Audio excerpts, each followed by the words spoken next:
une bêtise près, faisons-la et voyons après. Tu verras qu'un saut dans une flaque, ça vaut bien toutes les paires de claques. On n'est pas à une bêtise près, faisons-la et voyons après. Tu verras sonner au port et s'enfuir à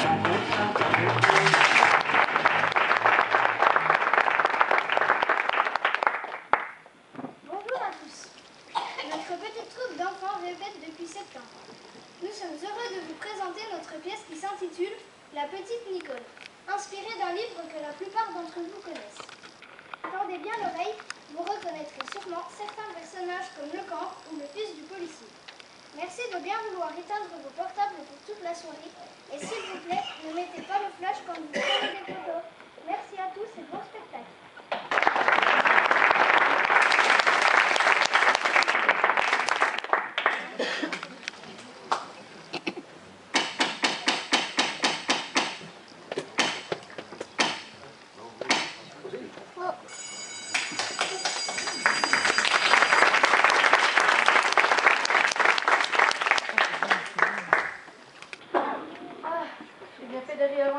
Ce matin. Ça fait du bien ce calme. Surtout que ce sera la seule fois de la journée. Il faut dire que mes élèves ne sont pas tout repos. Ah, les élèves d'aujourd'hui, ce ne sont plus comme ceux d'autrefois. Enfin, je dis ça, mais autrefois aussi, certains professeurs se sont arrachés les cheveux. Je me souviens très bien de ma maîtresse, par exemple, la pauvre, et de mes copains. Il y avait Nicolas, Mexan, Alceste et les autres. Et dire qu'aujourd'hui c'est moi le maître et que mes élèves ressemblent tellement à mes camarades d'autrefois. Par contre maintenant, filles et garçons sont mélangés.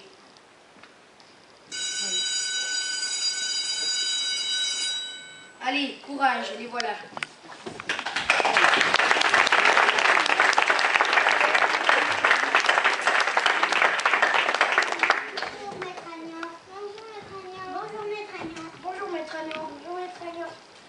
Bon les enfants, je vais faire l'appel.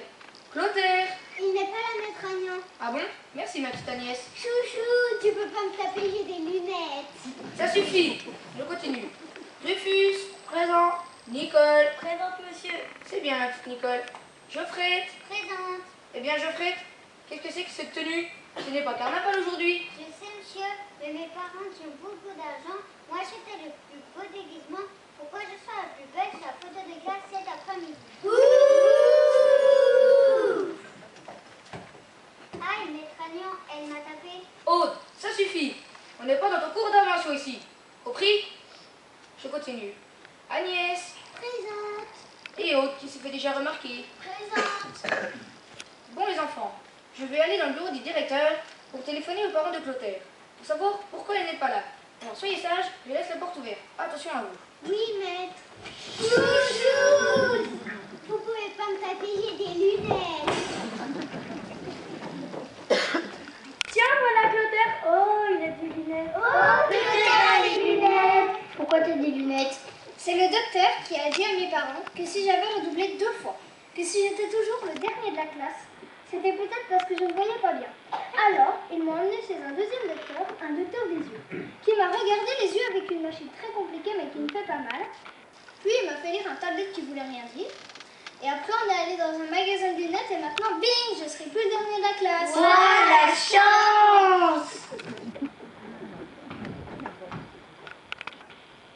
T'as vu mes lunettes? Maintenant, je serai le premier en tout. Et c'est moi que le maître enverra chercher des choses dans notre classe. Vous pourrez effacer le tableau. Nananananer. Ah non, la première c'est moi. T'as pas le droit de venir à l'école avec des lunettes. Moi, mes parents ont plein d'argent. Je vais leur demander de m'acheter des lunettes. Elles seront très belles avec des diamants dessus. Et mon père, il est policier. Et il m'achètera des lunettes super pour rattraper les bandes. Non, non. On demandera tous à nos parents de nous acheter des lunettes, on sera tous premiers, tous chouchous. T'en veux? Ça suffit, asseyez-vous. Vous allez tous être punis.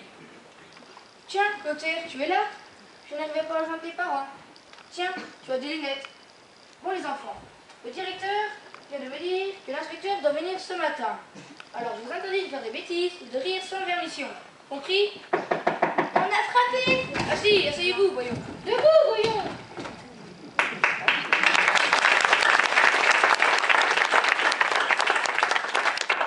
Asseyez-vous.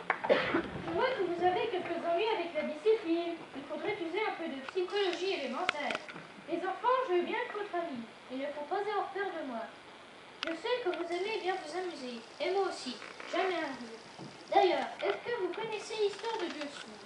Un sourd dit, tu vas à la pêche? Et l'autre dit, non, je vais à la pêche. Alors le premier dit, ah bon, je croyais que tu allais à la pêche. Bon, assez ri, au travail. Nous avons étudié des fables. Par exemple, hier, nous avons appris le corbeau et le renard. Parfait, parfait. Agnès, qu'est-ce que c'est le corbeau et le renard, s'il te plaît? Le corbeau et le Vous renard. arrêtez? Toi d'abord, bon, récite-nous cette fable. Mais c'est trop injuste. Hier, quand on l'a étudié, j'avais pas encore mes lunettes. Il faut l'excuser, il est très timide. Nicole, tu veux bien continuer?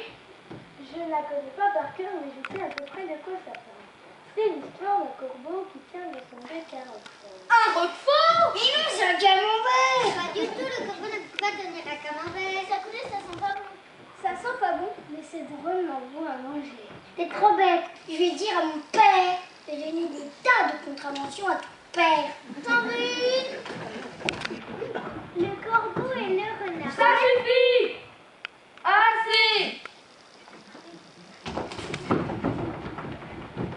Bon, on va plutôt revoir la ponctuation. Que mettons au bout du livre? Un asticot.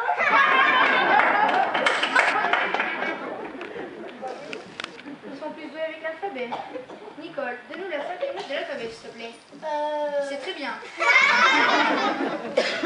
Bon, un peu de science maintenant. Toi, dis-moi quelle planète se trouve juste après Mars. Avril.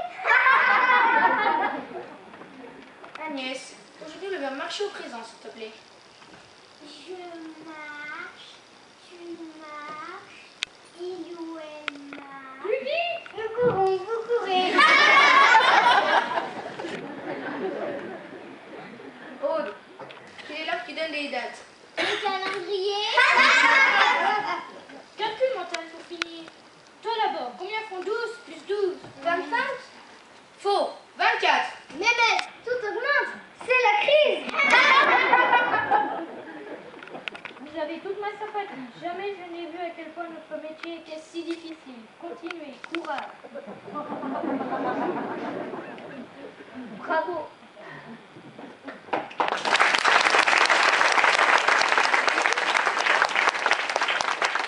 Eh bien, vous voyez, maître Agnan, grâce à nous, il vous a félicité l'inspecteur.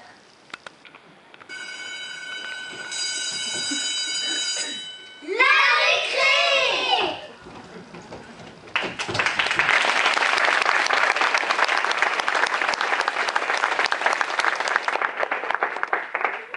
Ah, je sais pas si j'ai changé toute l'année comme ça.